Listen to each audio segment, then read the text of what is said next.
Agricultural land is one of the most valuable resources that we have. Nebraska's land holdings seem vast, in part because our population density is among the lowest in the nation. To us, land is abundant, not scarce. Today, there are 1.8 acres of agricultural land in production for every person worldwide.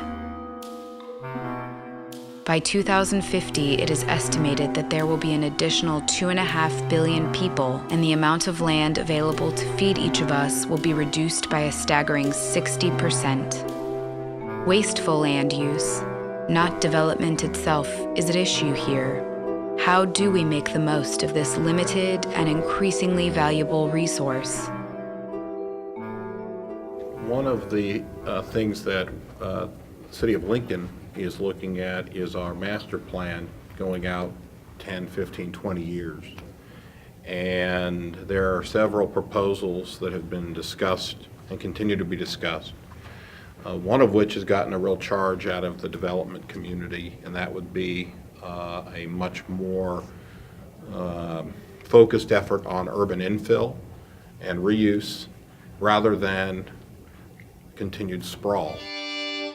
A long-held regard for commercial and residential development as the highest and best use for land is being reconsidered as farmland values rise and more urban spaces are blighted or underdeveloped.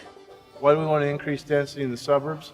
Because the infrastructure is already in the suburbs. They're already there.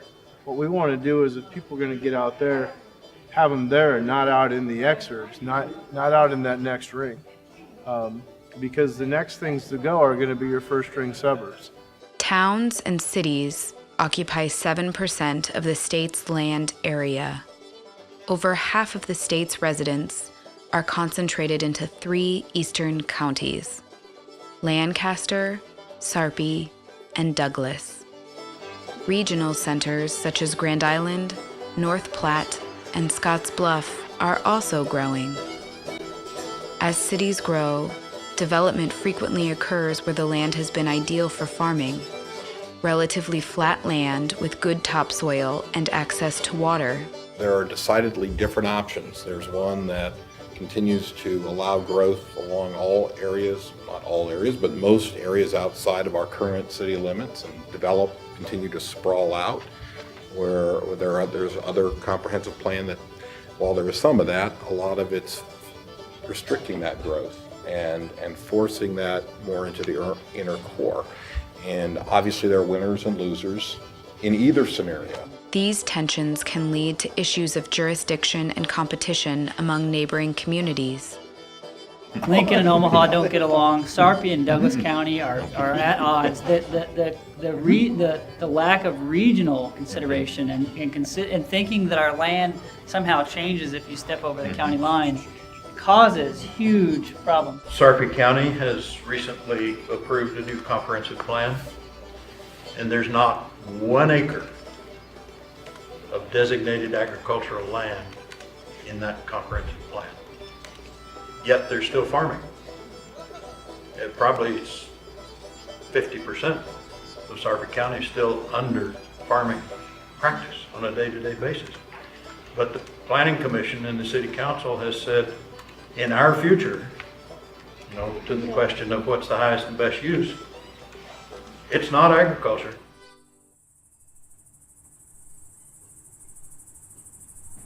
The urge to grow out instead of up can be difficult to resist for communities experiencing growth.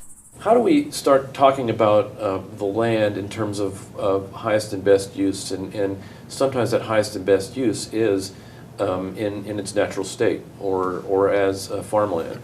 We talk about the common good. I think one of the things we're going to say is that it's important that people do have access to pristine natural space, that we need to have that. That has to be part of our landscape. Here in Nebraska, I think that most of us would say it's important that we have space for agriculture, that we can maintain that part of our natural heritage. More than half of the state's agricultural lands are rangeland, beginning in the Sandhills and extending into western Nebraska. The remainder is cropland. the most fertile farmland is located primarily in the eastern third of the state, along the Platte River Valley corridor and within the rainwater basin region. With 97% of land in Nebraska privately owned, few public areas remain for native plants and animals. Fewer predators, more invasive species, can create serious economic and ecological problems. Those close to the land have a well-honed understanding of how wildlife and agricultural interests can coexist. A rich tradition of conservation emerged to counterbalance the devastating impacts of the 1930s Dust Bowl. A general recognition, I think, that Nebraskans are pretty good stewards of the land, but a concern is that going to last as changing land ownership patterns occur. The depopulation that the Poppers talked about has already occurred. Blaine County and Loup County, two poorest counties in the country. And so I understand all the economics. But what I see in our company, we've got some of the best farm ground in the world, and what's happened is, Grandma and Grandpa died and they left it to their parent or the kids. And those kids are getting older and they've moved back to town. And also the grandkids don't have any tie to the land. And so they're not going to take as good care of that property as you or your grandparents would. So I see that as a real problem, that we need to, more of that land's going to get turned into bigger operators. These socio-cultural upheavals heighten the potential for loss of generational knowledge and will have bearing on soil conservation efforts and on wetlands and wildlife. If we are going to transition away from the families that have been working on that ground for 100 years to this new subset of people that are moving into this country, they want to do the right thing. They just don't know what that is. They've heard that cattle grazing is bad for wildlife. That's the first thing they want to take away from that property is, I got to get the cattle off of here to improve it for hunting. And it's really the opposite of that, because within a few years without that impact from cattle, it starts going downhill pretty fast. How do you bring that balance back in? Does that person find a way to bring a herd of cattle to the property, okay, and then continue an operation that's more of a combined use to bring that balance to the land that you're talking about? How do you constructively make that happen? It's a hard deal, and I think that the greatest way that it happens is his neighbors, just interaction with his neighbors who have been doing that. There's a program called Cowboy Logic that was started about 10, 12 years ago that pairs older established ranchers with young people, new people, and gives them the expertise that they won't have. I think there's opportunity comes with outside land ownership. If all things are worked right, lots of the young people wouldn't have the income or wouldn't have the financial means to buy the land, but maybe can lease it and take care of it and provide the management service that the absentee owner doesn't want to do. But all that has to be done with some education, and like I say, conservation is still the key. Programs such as Cowboy Logic go back to the old notion of stewardship, the idea that one generation instills certain values of a local area in the next generation. Policy begins and ends at the local level. Realistically, everything begins and ends at the local level. And if you can control it as local as your own land and your own property, and you have a say over it, which you do, to me that makes sense as a way that you can preserve. But it starts with that landowner realizing that they influence policy on their land. Outside investors come in.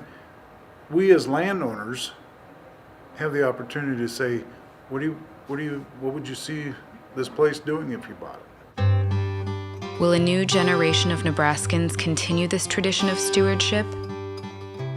It was the promise of land and land alone that brought early settlers to this part of the country. West of the Missouri, The only water believed available here was that which could be prayed for. Only later did it become evident that the land possessed rich watersheds and tremendous underground reservoirs. It is the combination of this unexpected source of groundwater, the land, its topsoil, and climate that has come to define Nebraska's identity and dominate its economy.